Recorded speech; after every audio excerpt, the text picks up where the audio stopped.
magsusurvive kami ng 3 araw sa kagubatang ito. Gamit lamang ang itak. Kaya naming mag-survive na walang dalang tubig, walang pagkain, walang tirahan, at first time sa sabak sa ganitong kagubatan. Nasusuka ako. So masakit ng ulo ko. At nanginginig.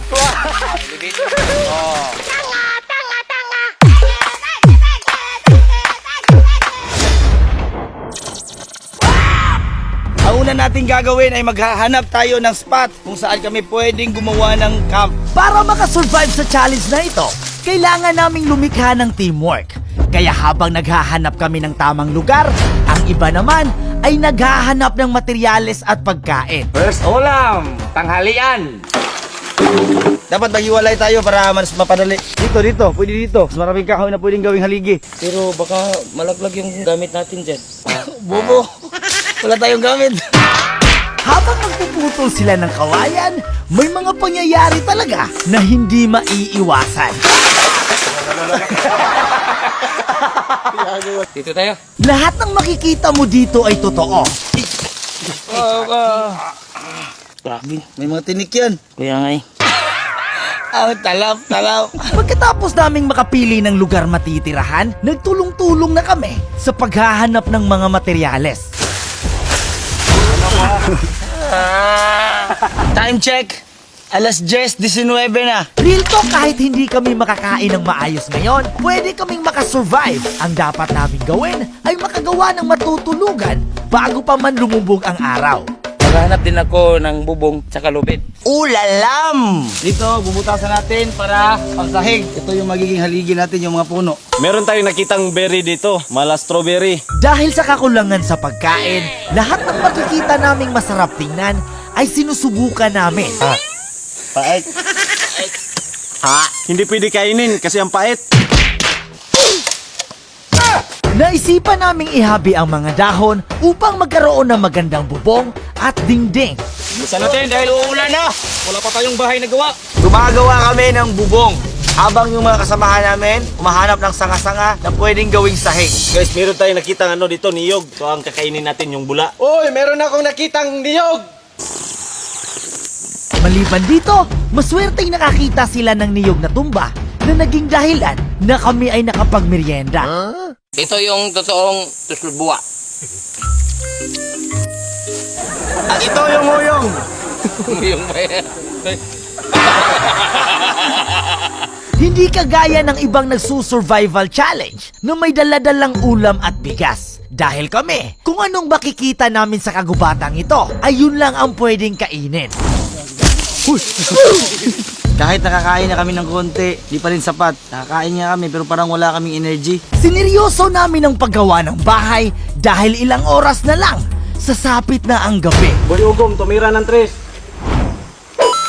Nahihirapan kami sa paggawa ng bahay dahil baging lang ang gamit at hindi pa ako. At dahil 5 oras na kami na hindi nakakain ng tama, nagsimula na ang aming problema. So ngayon, maghahanap kami ng pagkain na pwedeng kaining hilaw. Swerteng nakahanap sila ng saging na pwede naming makain. Ito, nakahanap na tayo ng saging.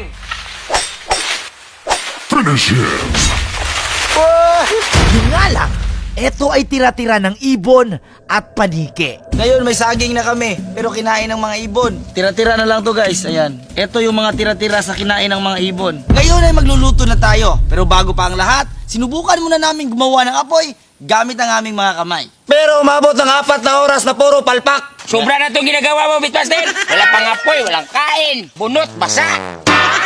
Ginawa namin ang lahat para makagawa ng apoy. Sa katunayan, umabot kami ng 4 na oras. Pero sa kasamaang palad, naubos ang aming lakas at hindi kami nagtagumpay. So ngayon, yung puno ng saging, binutasan natin yung sa gitna. Merong lalabas na tubig ito at pwedeng inumin. 1 oras na lang at lulubog na ang araw. At bago pa man ito mangyari, dapat nakaluto na kami. Dito nang huhuli ako ng suso. Meron tayong 2 taklong. Okay, nakagawa na ako ng kaldero, kaya pwede na namin lutuin yung mga nakuha naming pagkain. Maliban sa nakuha naming mga suso at saging, sinubukan ni Minggoy na mangisda. Kahit na mukhang imposibleng meron. May nahuli naman tayo. Dagdag naman to sa pangulam. Oh, dagko. So ngayon, mag-iigib tayo ng tubig dito para magluto ng saging. Nilagay namin ang saging sa loob ng kawayan dahil eto lang ang pwedeng maging kaldero namin dito. Gagandaan natin yung suso gamit yung kahoy na to. Ito ang aming poste, ilaw ng tahanan. Mas lalo kaming nahihirapan dahil sa limitasyon ng liwanag at walang nakakaalam kung anong mga nilalang sa amin ay nagmamasid.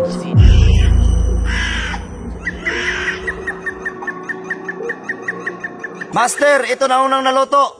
Barbecue yung isda. Nang maluto na ang lahat ng putahe, agad-agad kumain na kami nang makapagpahinga. Meron kaming saging, suso, hipon at buko.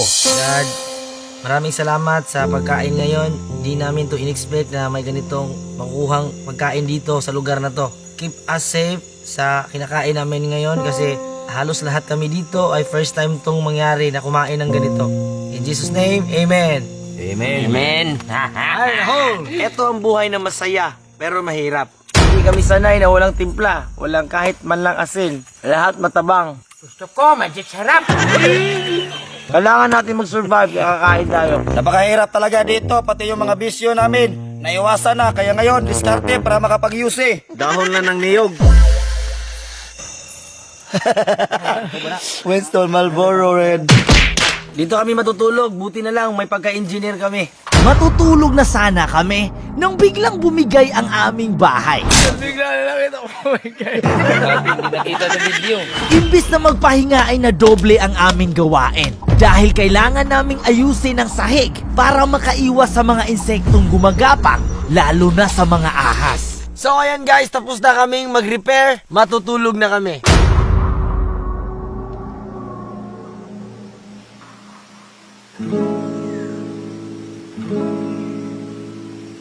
Sobrang ginaw.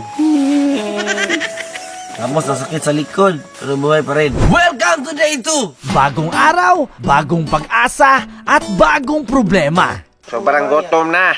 So ngayon gagawa tayo ng hipon o isda trap. Pagkagising namin, agad-agad niluto namin ang mga tirang saging. At nagsimula na rin kaming maghanap ng ibang makakain. Saging na naman, tapos yung ulam namin, puso. Ngayon mag-iigib kami ng tubig dahil magluluto kami ulit ng saging. Habang hinihintay namin maluto yung saging, kailangan kong i-conserve ang energy ko kaya matutulong muna ako. Tinulog na lang namin ang aming gutom habang hinihintay na makakain. Gigisingin ko si Beatmaster kasi natutulog. Ay, kain na tayo. Saging. Saging na naman. Ulam, saging. Ulam, puso. Saging galing. Nakakapagod na at sobrang gutom na. Father, the Son, the Holy Spirit, Amen. Lord God, maraming salamat sa blessing na binigay mo. Kahit nandito kami, walang madaling makuha ng pagkain, pero meron pa rin kaming nakuha. At maraming salamat. Sana makasurvive kami sa 3 days. Amen. Ito na naman ang partner ng saging, niyog. Kapon, saging. Ngayon, saging. Mamaya, saging. Bukas, saging. Kakatapos lang namin kumain, pero kailangan na naman naming maghanap para sa tanghalian. Kisunek, kung makahuli ka ng isda, bibigyan kita 5K. Tumatay. Ito nga pa. So ngayon guys, kailangan natin galingan sa paghuli ng isda dahil bibigyan tayo ng 5K ni sabi ni Beatmaster. So ngayon, tatapusin namin ang aming bahay dahil sobrang lamig kagabi. Tinapos namin ang paggawa ng bahay upang maagapan ang ginaw sa gabi, habang ang iba ay naghahanap ulit ng makakain. Nahuli ako ng 4 na isda. Pagkatapos namin kumain at natapos na rin ang paggawa ng bahay, napagpasyahan naming suyurin ang buong kagubatan.